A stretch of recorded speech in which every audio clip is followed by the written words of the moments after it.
Good day. In this video, I will be discussing several core topics in microprocessors. These include how a CPU works, the evolution of the CPU from early designs to modern architectures, an overview of GPUs, and finally the SAP1 computer, focusing on operations and programming. Now, microprocessors are the heart of modern computing systems, from smartphones and laptops to servers and embedded systems. Everything relies on how efficiently a CPU processes instructions. To understand modern systems, we first need to understand how a CPU works and how it evolved over time. So, let's move on to the first one, how a CPU works. Well, before we know or learn how a CPU works, it's important to know what even is a CPU. So a CPU, or a central processing unit, is a primary component responsible for executing instructions in a computer system. At its most basic level, a CPU processes binary data. Everything is represented using zeros and ones. So the basic components of a CPU are 1. The registers, which are small, very fast storage locations inside the CPU. Arithmetic logic unit, or ALUs for short. Now these perform arithmetic and logical operations. Control unit directs how data moves inside the CPU. Buses, pathways that carry data, addresses, and control signals. Now, registers are important because accessing the main memory, or RAM for short, is slow compared to accessing data inside the CPU. Now, these registers hold instructions, operands, and immediate results. Let's move on to the fetch, decode, execute cycle. Now, the CPU operates using a process known as the fetch, decode, execute cycle. First is fetch, wherein the CPU retrieves the next instruction from memory using the program counter, which keeps track of the address of the next instruction. The next is decode. The control unit interprets the operation or the instruction, determining what operation is required and which data is needed. Finally is execute. The ALU performs the operation such as addition, subtraction, or comparison, and the result is stored back in a register or memory. This cycle repeats continuously as long as the CPU is running. Now, word size and performance. The word size of a CPU, such as 8-bit, 16-bit, 32-bit, or 64-bit, determines how much data it can process at once. Larger word sizes allow CPUs to handle more memory and perform more complex operations efficiently. So, let's move on to the evolution of the CPU. So the early CPUs, which were the Intel 4004, the first commercially available microprocessor was the Intel 4004, and it was released in the 1970s, 1971 to be exact.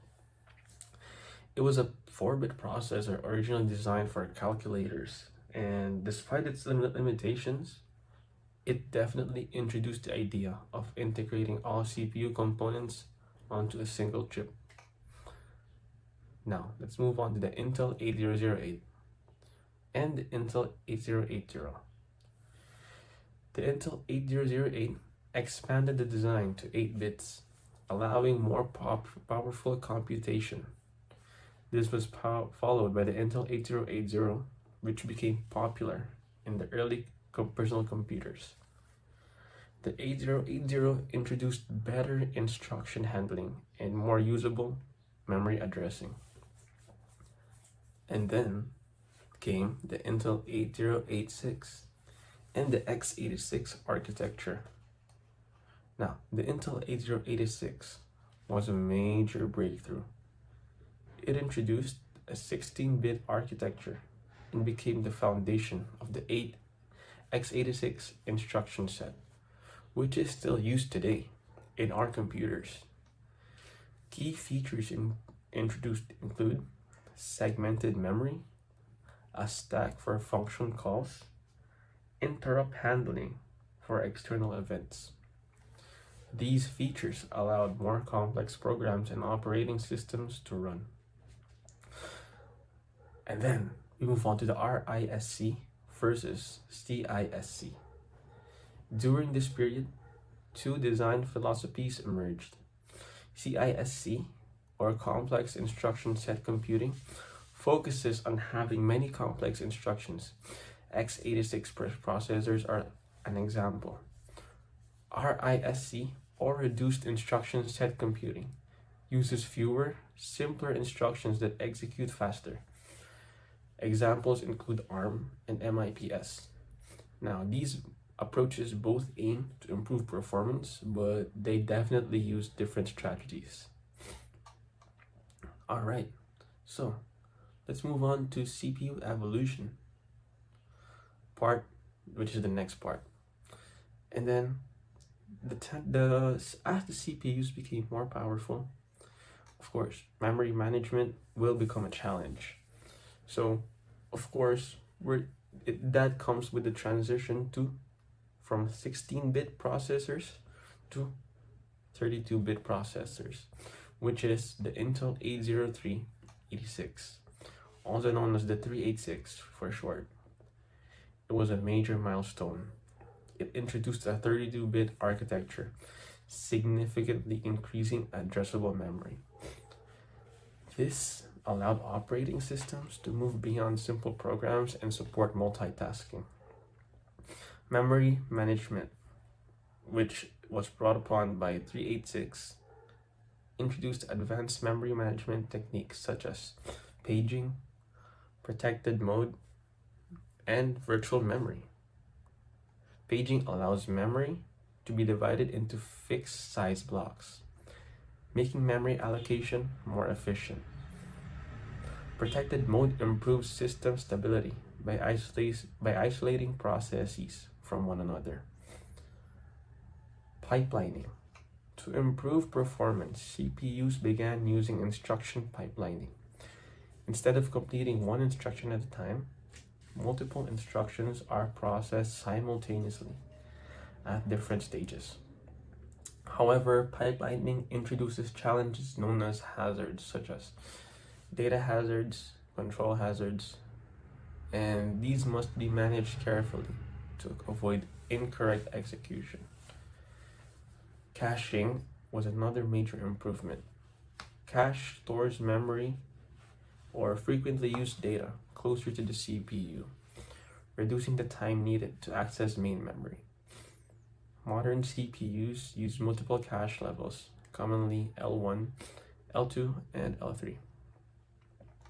Now let's move on to the GPUs.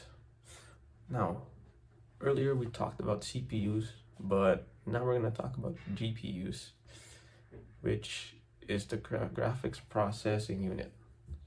It is a specialized processor designed to handle large numbers of parallel operations. Now let's compare CPUs and GPUs. So a CPU is mainly optimized for low latency, sequential tasks, and complex decision making, while a GPU is optimized for high throughput, parallel processing, and repetitive calculations. This makes GPUs ideal for graphics rendering, machine learning, and scientific simulations. While a CPU may have a few powerful cores, a GPU has thousands of smaller cores working together simultaneously. Now let's move on to SAP1 operations. The SAP-1, or Simple as Possible Computer, is a basic educational model used to demonstrate how a CPU works internally. SAP-1 components consist of program counter, induction register, accumulator, ALU, control unit, and the memory. The architecture is simple, but clearly demonstrates the fetch, decode, execute cycle. Instruction cycle. An instruction is fetched from memory, decoded by the control unit, and executed by the ALU. And the result is usually stored in the accumulator. SAP programming also involves using simple instructions such as LDA, ADD, sub, out, and HLT. Programs are written in machine code and stored directly in memory addresses. For example, a simple program can load two numbers, add them together, output the result, and halt execution. This shows how even the simplest CPUs rely on structured instruction execution. Now, to conclude this discussion, I will now connect the concepts we have covered to how modern processors work today. While current CPUs are significantly more powerful, many of their core ideas can be traced back simply to their early processor designs, such as the Intel 80386, or the 386 for short, and the simplified educational models like SAP-1. One of the most important takeaways from CPU evolution is that the modern processors did not completely replace the older designs. Instead, they extended them. Concepts such as registers, instruction decoding, memory addressing, and control logic still exist in modern CPUs, although they are implemented in far more complex and optimized ways these days. For example, the 386 introduced protected mode, paging, and virtual memory. These features remain fundamental in modern operating systems. Even today, operating systems like Windows and Linux rely on virtual memory, page tables, and memory protection to isolate programs and prevent system crashes. These ideas did not originate in modern processors. They were already present in early 32-bit CPUs. Another important design choice is that continues today is backwards compatibility. Modern x86 processors are 64-bit. However, they can still execute 32-bit and even 16-bit instructions. This design is crucial and allows old software to continue running on new hardware. While this obviously increases processor complexity, it ensures long-term software compatibility, which has always been a key factor in the success of the x86 architecture. Now, why do we still study old CPU architectures? At this point is a common question that pops out every now and then, is why we still study old processor designs when modern CPUs are so advanced. The reason is that early architectures exposed the fundamentals without layers of abstraction. Now, what do I mean by this? In simplified systems such as SAP-1, every component has a clear role. The program counter controls instruction flow. The accumulator stores intermediate results. And the control unit directly manages data movement. This makes it easier to understand how instructions are executed at the hardware level. Modern CPUs perform the same tasks, but they do so using complex pipelines, caches, and scheduling logic. Without understanding the basics, these optimizations can seem confusing or arbitrary. Studying early CPUs allows students to see how modern features evolved from simple mechanisms. This knowledge is especially important in fields such as embedded systems, microcontroller programming, and of course, hardware debugging. Many embedded processors still operate in environments with limited memory, simple instruction sets, and direct hardware access, similar to early microprocessors. Understanding old architectures also improves software development skills. Developers who understand how instructions are executed can write more efficient code, reason about performance bottlenecks, and understand better how compilers optimize programs. Now, what is the role that CPU and GPU have in modern systems today? Another important connection to make is the relationship between CPUs and GPUs in modern systems. While CPUs evolved to become faster and more complex, GPUs have developed to be handled a different type of workload. While CPUs are optimized for control-heavy and sequential tasks, they handle operating systems, programming logic, branching, and decision-making. This makes them well-suited for tasks that require flexibility and low latency responses. Now, GPU, on the other hand, are designed for parallel computation.